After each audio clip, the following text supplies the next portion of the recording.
2 जून 2018 को साउथ दिल्ली के मुनीरका इलाके में डीडीए स्पोर्ट कॉम्प्लेक्स के अंदर एक व्यक्ति की हत्या होती। दिल्ली डेवलपमेंट अथॉरिटीज़ के जरिए दिल्ली के कई अलग अलग इलाकों में डीडीए स्पोर्ट कॉम्प्लेक्स खोले गए। ये बेसिकली एक ही कॉम्प्लेक्स के अंदर अलग अलग स्पोर्ट की एक्टिविटीज़ होती हैं, जिसमें स्विमिंग, टेबल टेनिस, टेनिस और बैडमिंटन, इस तरीके की कई स्पोर्ट एक्टिविटीज़ एक ही कॉम्प्लेक्स के अंदर होती हैं। साउथ दिल्ली के मुनीरका इलाके में भी एक डीडीए स्पोर्ट कॉम्प्लेक्स था, जिसमें एक व्यक्ति जिसका नाम त्रिलोक सिंह टोकस था, वो रात के करीब 7-8 बजे अपने उसी कॉम्प्लेक्स के अंदर थे। अचानक कुछ व्यक्ति इस कॉम्प्लेक्स में आते हैं और पॉइंट ब्लैंक रेंज से त्रिलोक सिंह टोकस के ऊपर बुलेट फायर करते हैं, जिसके कारण मौके पे ही त्रिलोक सिंह टोकस की मौत हो जाती है और उसके बाद वो लोग वहाँ से फरार हो जाते हैं। जैसे ही ये घटना होती है, आसपास के लोग फ़ौरन पुलिस को इन्फॉर्म करते हैं। साउथ दिल्ली की पुलिस उस कॉम्प्लेक्स में पहुंचती और उस बॉडी का शुरुआती मुआयना करती और साथ ही वहाँ पर मौजूद जितने भी लोग होते हैं उनसे पूछताछ करती। लेकिन जो भी उस कॉम्प्लेक्स में लोग थे, उन्होंने ये हत्या होते हुए नहीं देखी थी। लेकिन कुछ सिक्योरिटी गार्ड जो उस कॉम्प्लेक्स में थे, उन्होंने कुछ अनजान व्यक्तियों को यहाँ से बेहद तेज़ी के साथ भागते हुए देखा था। लेकिन पुलिस की पूछताछ में उन्होंने पहचानने से इनकार कर दिया। यानी उनका कहना ये था कि उस वक्त रात का अंधेरा हो चुका था और वो लोग उस तरफ से भाग रहे थे जहाँ से उनका चेहरा हम लोग देख नहीं सकते थे। वो लोग पकड़ने की बहुत कोशिश करते हैं, लेकिन वो पकड़ नहीं पाते। ये बयान भी उनका नोट किया जाता है। साथ ही उस बॉडी को पोस्टमार्टम के लिए भेजा जाता है। पोस्टमार्टम से वापस लाने के बाद फिर बॉडी को घर वालों के हवाले किया जाता है। जब उनका अंतिम संस्कार हो जाता है, उसके बाद लगभग 1-2 दिन के बाद पुलिस की टीम त्रिलोक सिंह टोकस के घर जाती, उनसे पूछताछ करती और त्रिलोक सिंह टोकस की किसके साथ दुश्मनी है, कोई विवाद या फिर ख़ानदानी कोई लड़ाई, इस तरीके का कोई मामला हो, ये सारी जानकारी लेने की कोशिश करती। घर वाले भी त्रिलोक सिंह टोकस की जितने भी लोगों के साथ कोई विवाद था या ख़ानदानी कोई विवाद था, वो सारे नोट कराते हैं, सारे लोगों के नाम बताते हैं जिनके ऊपर उन्हें शक होता है, उनके भी नाम लिखाए जाते हैं। इधर अब पुलिस की तफ्तीश शुरू होती है उन सारे लोगों से जिनके ऊपर घर वाले शक करते हैं, चाहे वो बिजनेस की कोई राइवलरी हो और चाहे ख़ानदानी कोई लड़ाई हो। उन सभी लोगों से पूछताछ में पुलिस को एक चीज़ क्लियर होती है, वो ये कि ख़ानदान के किसी भी व्यक्ति का इस हत्या से कोई भी क्लू जुड़ नहीं रहा है और बाकी जो बिजनेस के मामले में किसी के साथ कोई विवाद है, उनके साथ भी कोई भी ऐसा तर्क या कोई ऐसा क्लू समझ में नहीं आ रहा था। लेकिन पुलिस इसको यहाँ पर प्रिजर्व करती और अब आगे की तफ्तीश में जुट जाती है।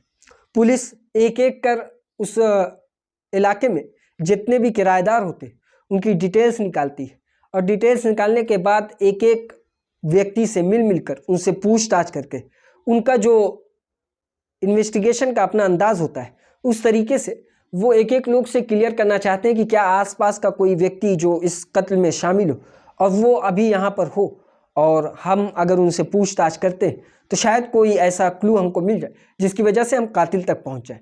लेकिन ये कोशिश भी पुलिस की नाकाम होती है। असल में दिल्ली में एक कानून है, वो ये है कि जब भी दिल्ली के बाहर का कोई व्यक्ति दिल्ली में किराए पर रहने के लिए आएगा, तो जो लैंडलॉर्ड है यानी मकान का मालिक है, उसकी एक जिम्मेदारी है, वो ये कि उसका पहले पुलिस वेरिफिकेशन होगा, उसके बाद वो उसे अपने घर में रखेगा। यानी पुलिस वेरिफिकेशन हर किराएदार के लिए ज़रूरी है। पुलिस पूरे उस इलाके में, जिस इलाके में यह हत्या हुई थी, वहाँ पर जितने भी लोग किराए पर रहते थे, उन सारे लोगों की डिटेल्स निकालती है और एक एक कर सबको थाने में बुलाती है, सबसे पूछताछ करती है, उनके घर जाती है, जानकारियाँ निकालती है। इस तरीके से लगभग 300 से ज़्यादा मकानों की पुलिस जांच करती और 11,000 से ज़्यादा की तादाद थी जिनसे पुलिस पूछताछ करती। लेकिन ये सारी फॉर्मेलिटी पूरी करने के बावजूद पुलिस को किसी का भी लिंक उस कत्ल से जुड़ता हुआ नहीं मिल रहा था। लेकिन पुलिस अब आगे की तफ्तीश करती। इसी दौरान पुलिस को एक कॉल आती। वो कॉल दिल्ली के एक दूसरे इलाके से होती, जहाँ से पुलिस को ये इन्फॉर्मेशन मिलती कि एक मकान मालिक पुलिस को कॉल कर ये बताता है कि उसके घर में एक किराएदार रहता है वो अचानक आज सुबह अब मेरे घर से और बेहद डरा और सहमा जल्दबाजी में निकला है। जब मैंने उससे पूछा कि वो कहाँ जा रहा है, तो वो ये बता रहा है कि उसकी बहन का ऑपरेशन होना है और उसे इमरजेंसी में घर जाना है।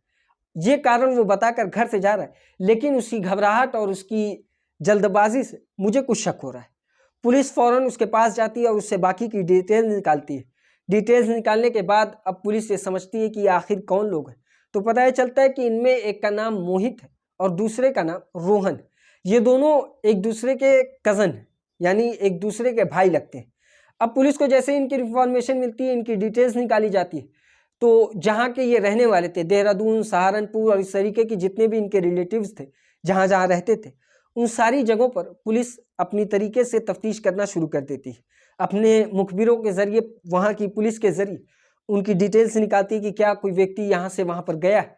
ये सारी इंफॉर्मेशन निकालने के दौरान पुलिस को एक खबर मिलती है कि दिल्ली के एक दूसरे इलाके से, जहाँ पर इस मोहित और रोहन के रिश्तेदार रहते हैं, उस घर में मुखबिर के ज़रिए पुलिस को पता चलता है कि रोहन और मोहित आए हुए हैं। जैसे ही पुलिस को ये जानकारी मिलती, पुलिस फौरन उस रिश्तेदार के घर पे धावा बोलती और उस घर से मोहित और रोहन को बरामद कर लेती है। जब पुलिस इन्हें वहां से गिरफ्तार कर लेके जा रही थी, उस वक्त जो उस घर का मालिक था यानी रिश्तेदार था, वो इस पे आपत्ति करता है। वो ये कहता है कि ये हमारे गेस्ट हैं, आप इस तरीके से इन्हें कैसे लेकर जा सकते हैं। तो पुलिस उन्हें सारी जानकारी देती है और साथ ही ये लोग उस रिश्तेदार के घर रुके तो थे, लेकिन उन्हें कोई भी इंफॉर्मेशन नहीं दिए थे कि वो क्या कर आए। पुलिस उन्हें उठाती है, थाने लेकर आती है। थाने लाने के बाद जब उनसे पूछताछ करती है, तो पूछताछ में उनके पास कोई दूसरा चारा नहीं था। वो इस जुर्म को कबूल लेते हैं और वो इस बात को मानते हैं कि हाँ, उन्होंने ही त्रिलोक सिंह टोकस का कत्ल किया है। पुलिस को जैसे ही ये पता चलता है, पुलिस अब इसके पीछे की वजह जानने की कोशिश करती है, उनसे पूछताछ करती है। तो फिर इस कत्ल के पीछे का जो मेन मामला था, असल मैटर था, वो निकलकर सामने आता है। और मामला होता ये कि जो मोहित और रोहन है, ये दोनों कज़न भाई, लेकिन इनके साथ एक और व्यक्ति है जिसका नाम मोनू है। मोनू इनका दोस्त था। मोनू और मोहित 2 जून की दोपहर उस डीडीए स्पोर्ट कॉम्प्लेक्स में टहलने के लिए जाते हैं। वहाँ पर मोहित और मोनू टहलते हैं। इस दौरान मोहित अपनी गर्लफ्रेंड से अपने मोबाइल से चैट करता है। वहाँ पर मौजूद त्रिलोक सिंह टोकस जब इनको वहाँ पर टहलते हुए देखते हैं, तो वो इन्हें आवारा लड़का समझते हैं। ये समझते हैं कि ये लोग यहाँ पर आवारागर्दी करने के लिए आए। इस वजह से वो मोहित और मोनू को डांटते फटकारते हैं, जिसके बाद कथित तौर पर मोहन और मोहित ने त्रिलोक सिंह टोकस से माफ़ी भी मांगी, लेकिन क्योंकि त्रिलोक सिंह टोकस अपने गुस्से को काबू नहीं कर पाए, वो डांटते फटकारते वक्त मोहित के ऊपर एक झापड़ लगा देते हैं, जिसकी वजह से मोहित को ये काफ़ी बुरा लगता है। उसे अपनी बेइज्जती फील होती है। आसपास कई लोग उसे मार खाते हुए देख रहे थे, जिसके बाद उसके दिमाग में इसका बदला लेने का खून सवार हो गया। वो वहाँ से जब निकलता है, वापस अपने घर आता है। घर आने के बाद अपने भाई, जो कि कज़न था, उसको लेवाता है रोहित को, और घर से देसी पिस्टल यानी देसी कट्टा उठाता है और रात के करीब 7 और 8 बजे के बीच वो डीडीए स्पोर्ट कॉम्प्लेक्स में जाता है। वहाँ जाता है तो देखता है कि त्रिलोक सिंह टोकस वहाँ पर मौजूद है। उनके करीब जाता है। करीब जाने के बाद पॉइंट ब्लैंक रेंज से त्रिलोक सिंह टोकस के ऊपर बुलेट को फायर करता है, जिसकी वजह से त्रिलोक सिंह टोकस की फौरन मौत हो जाती है। जिसके बाद वो वहाँ से फरार हो जाते हैं। जिस वक्त वो वहाँ से भाग रहे थे, उस वक्त वहाँ पर जो गेट के बाहर सिक्योरिटी गार्ड मौजूद थे, वो उन्हें पकड़ने की कोशिश भी करते हैं, लेकिन ना तो वो उन्हें पकड़ पाते और ना ही उनकी शिनाख्त कर पाते, ना ही तो उनका चेहरा वो देख पाते। जिसके बाद पुलिस आती है, पुलिस पूछताछ करती है, तो वो पहचान करने से इनकार कर देते हैं। जब उसके बाद पुलिस इसकी तफ्तीश में जुटती, तो 300 से ज़्यादा घर पुलिस खंगालती जो किराएदार रहने वाले थे उनको, और साथ ही 11,000 से ज़्यादा यानी करीब 15,000 के लोगों से पूछताछ करती है। जिसके बावजूद पुलिस को इस केस में कुछ आगे नहीं मिलता, लेकिन इससे एक चीज़ पुलिस को मदद ज़रूर मिलती है। एक मदद वो ये कि पुलिस जब बाकी किराएदारों से, लैंडलॉर्ड से बात करती है, उस वक्त पुलिस को एक लैंडलॉर्ड से जानकारी मिलती है कि उसका किराएदार बेहद घबराया हुआ, डरा सहमा हुआ आज सुबह अचानक जल्दबाजी में निकला है। मुझे शक है कि उसका कुछ इस कत्ल से कोई लेना देना है। जिसके बाद पुलिस को ये क्लू मिलता है, पुलिस उसकी जानकारी निकालती है, जानकारी निकालने के बाद उस तक पहुंचती, उसे गिरफ्तार करती।